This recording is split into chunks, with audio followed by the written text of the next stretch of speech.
You see the promotion, the invitation, the relationship, or the life update. Before you know what the feeling is asking, one sentence lands. They are ahead, so I must be behind.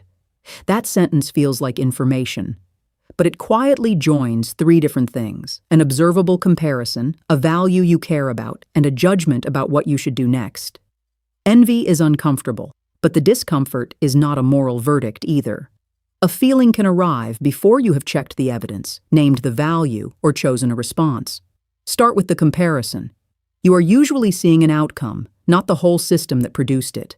Timing, access, practice, trade-offs, luck, support, and what the person is not showing. That does not make every comparison false. It makes the conclusion incomplete. On social media especially, research finds mixed and person-specific effects, not one simple rule that looking upward always harms everyone. Now ask why this particular person, in this particular domain, has your attention. Envy often becomes sharp where the difference touches something self-relevant: competence, recognition, freedom, belonging, beauty, security, or influence. The useful question is not, why am I such a jealous person? It is, what exactly do they seem to have that I wish I could do, feel, receive, or access?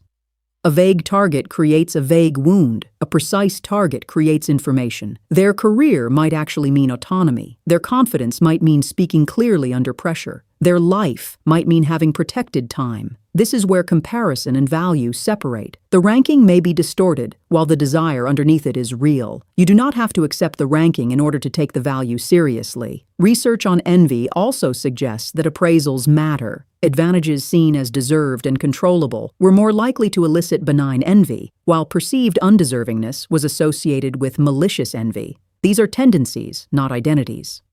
The feeling still does not choose for you, but it can make three responses easier to see: attack the person, copy the surface, or build the missing capability. Attack protects the ranking story by shrinking the person above you.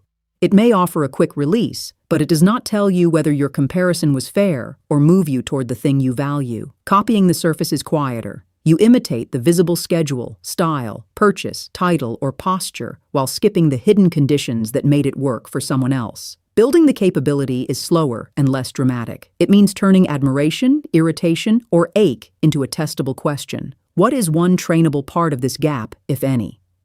Try a four-part note.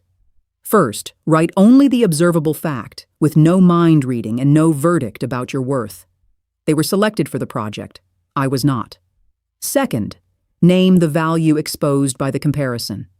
Is it mastery, visibility, choice, intimacy, stability, or something else? Choose the word that would still matter if that person disappeared from the scene. Third, divide the gap into what you can influence and what you cannot.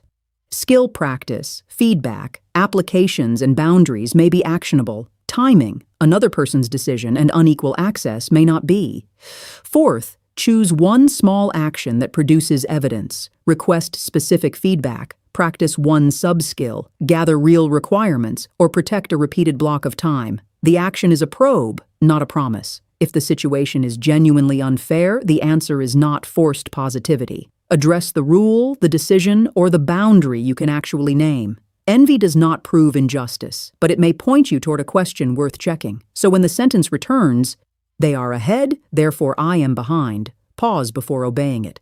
Keep the comparison factual, keep the value specific, and keep the next move yours. Envy is a signal that still needs interpretation. It is not a verdict.